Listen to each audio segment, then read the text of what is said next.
Hi hello నమస్తే welcome to social post. నేను మీ యాంకర్ పప్పు. ప్యారిస్ లో జరిగిన ఒలింపిక్స్ లో పివి సింధు ఓటమి, చైనా షెట్లర్ పై చేయి.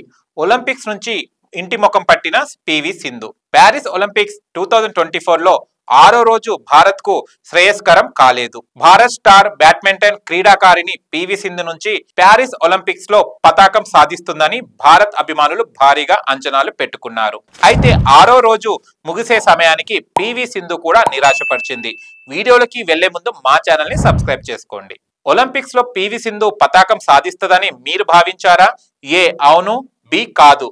మీ ఆన్సర్ ని కామెంట్ బాక్స్ లో కామెంట్ చేయండి.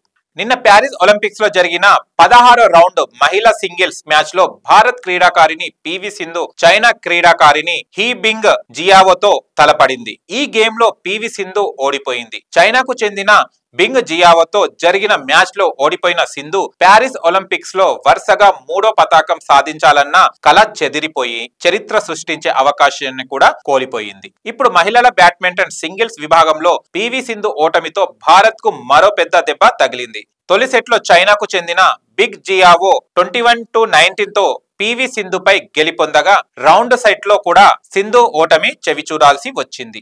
దీంతో ఇప్పుడు ప్యారిస్ ఒలింపిక్స్ లో పివి సింధు ప్రయాణం ముగిసింది. 16వ రౌండ్ లో బింగ్ జియావో చేతుల్లో ఓడిపోవడంతో చరిత్రాత్మక 3వ ఒలింపిక్స్ పతాకాన్ని సాధించాలన్న పివి సింధు కల చెదిరిపోయింది. 3వ పతాకమే లక్ష్యంగా బరిలోకి దిగిన సింధు ప్రీ క్వార్టర్స్ లోనే ఇంటి ముఖం పట్టింది. ప్రపంచ 9వ ర్యాంకర్ చైనా షెట్లర్ బింగ్ జియావోన్ చేతితో ఓటమి పాలైంది. 56 నిమిషాల పాటు సాగిన ఈ మ్యాచ్ లో సింధు ఓడిపోయింది.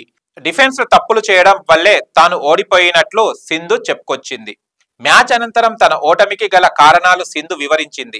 డిఫెన్స్ షట్లను ఎదుర్కొనే క్రమంలో కొన్ని తప్పులు చేసినట్లు తెలిపింది. వాటిని నియంత్రించుకోవాల్సిన అవసరం ఉందని, ఎంతో కష్టపడితే ఇక్కడి వరకు వచ్చామని, విజయం కోసం శతవిధాల ప్రయత్నించినట్లుగా చెప్పుకొచ్చింది. ఇక ఓడిపోయినందుకు తానేమీ బాధపడటం లేదట, పోరాడుతూనే ఉంటానంది. ప్రీ క్వార్టర్స్ లో ప్రతి పాయింట్ కోసం మేమిద్దరం చాలా శ్రమించాం. ఫలితం నాకు అనుకూలంగా లేదు. ఇక్కడ విజయం సాధించడం అంతా సులువు కాదు. ప్రతి పాయింట్ ను కాపాడుకోవడం ముఖ్యమని సింధు అంది. మీకు గనక మా వీడియో నచ్చితే లైక్ చేయండి, షేర్ చేయండి, కామెంట్ చేయండి, సబ్స్క్రైబ్ ఛానల్ అక్కడ గంట టంగును కొట్టండి. నేను మీ యాంకర్ పప్పు. Bye bye.